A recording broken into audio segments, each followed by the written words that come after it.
requirement, which is your home within Hogwarts, a personalizable space that actually has some utility as well, where you get to brew things and grow things and also care for some beasts. All right, Andrew's got us in the room of requirement, wearing, we kind of went casual mode on the outfit here, wearing a nice jumper.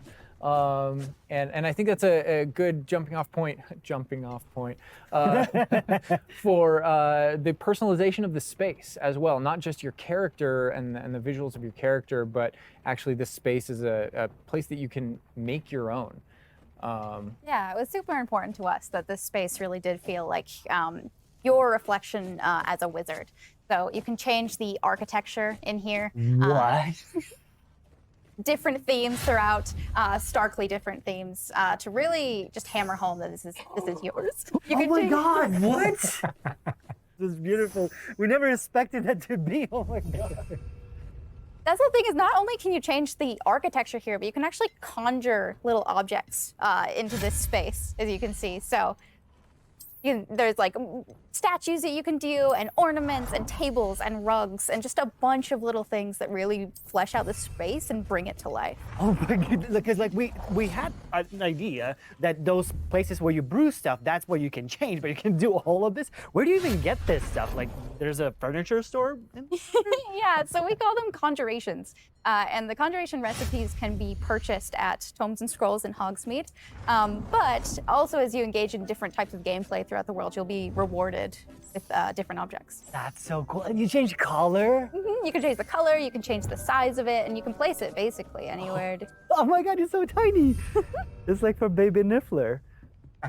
And I love how the system too is designed. It's not mechanical, it's immersive. And so you get the magical effect of conjuring it in, and you're actually doing this in the world as your character, but the way you've blended like that gameplay with the immersive design of personalizing the space. Oh my God, like, and I love the animation, how it like appears, you know, like it's not just like there, it's like, it almost like it apparates. It is really quite beautiful, and that was the thing, is we wanted that to look really nice, because the magic in the wizarding world is everywhere. It's physical, it's kinetic, and it's whimsical. We really wanted to nail that whimsy in this space. Another thing that I wanted to discuss is that not only can you like conjure things and you can change their look, but you can do that with the utility objects as well. So you can see that we have planting pots and potion stations, and you can change the look of those as well. And these are the areas where, as we had mentioned previously, you'll be growing your plants, you'll be brewing your potions. Right. So while you're also doing these like kind of nurturing-based activities, this is also the space where you would bring your gear to be identified, and gear to have like rates put on it, which I believe Alan can talk to. Oh. Yeah, we keep bringing up appearance and how it looks, and on a, like in the game, you can look like anything you want to whenever you want to. But the player will be finding different types of gear, that we call it, as you progress through the game. And essentially, we just know that clothes and different items in the wizarding world can have different magical properties.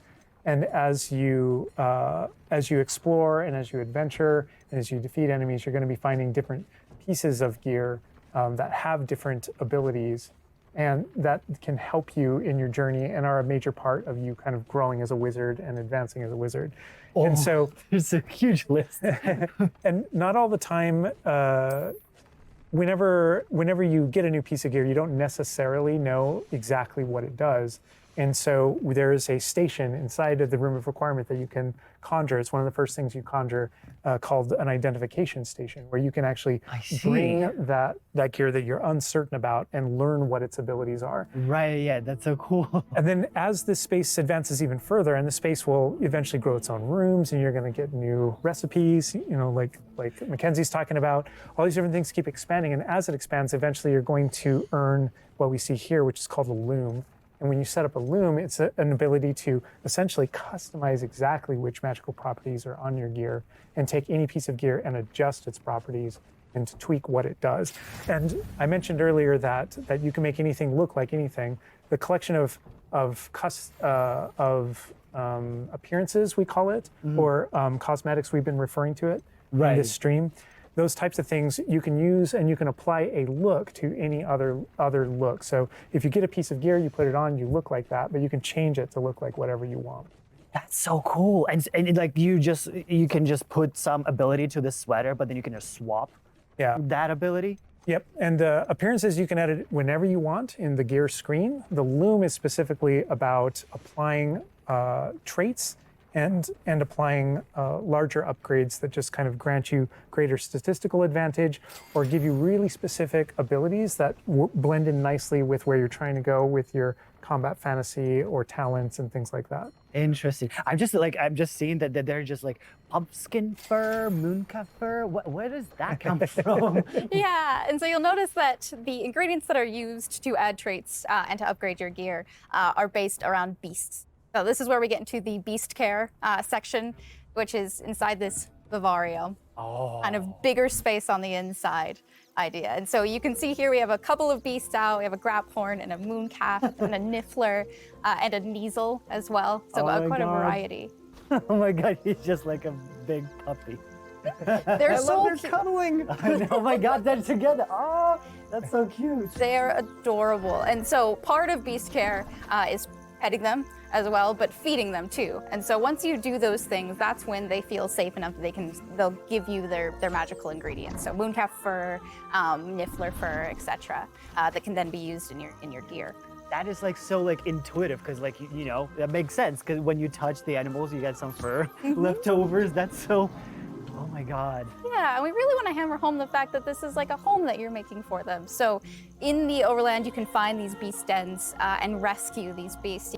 Part of doing so is brushing them and feeding them food as well, and to build that relationship with your beasts.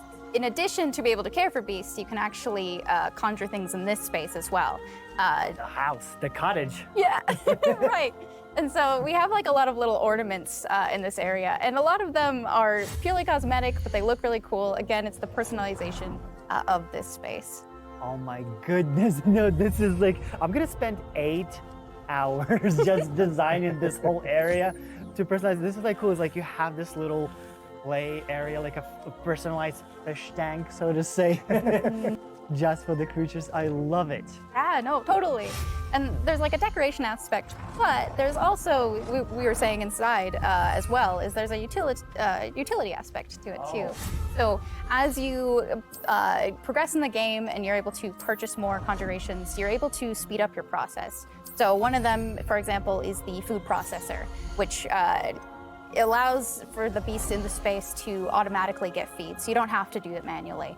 And so you're really building the progression for yourself here. In addition, there's also a toy box where you can play with your beasts. You'll see here, yeah. So you can, there's a bunch of toys in it, and each beast has their own favorite toy. So as you can imagine, the mooncalf really likes the moon ball, or the neasel, as like a little cat, really likes to chase the yarn ball as well. Right. And they're super cute. Oh my God. Watching them, it's so cute. And the big thing we really wanted to hammer home is that the world is a dangerous place. And so by going and rescuing these beasts and bringing them back here and caring for them, you're really helping them out. There's poachers in the overland who hunt these beasts for their material. So instead, you're caring for them. You're giving them a home. Right. Oh my God, this Raphorn is just gigantic. But he looks like my dog. He looks like my dog right now for sure. You could actually name them as well. So like your dog.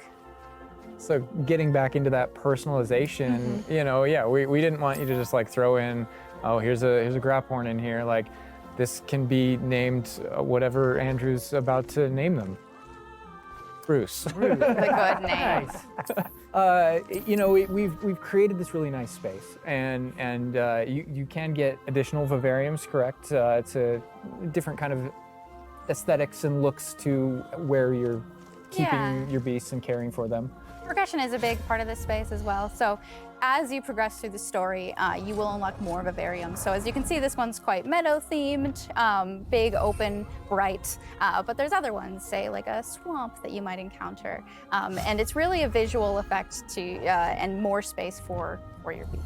Oh, so it's like those, so when we're inside the room requirement, there's like on the left, there's that moon glow from one entrance and then some shrubbery going on in the right. Is that what you're talking about? Yep, that's exactly it. Ah, oh, you put trees in here too. Oh my goodness.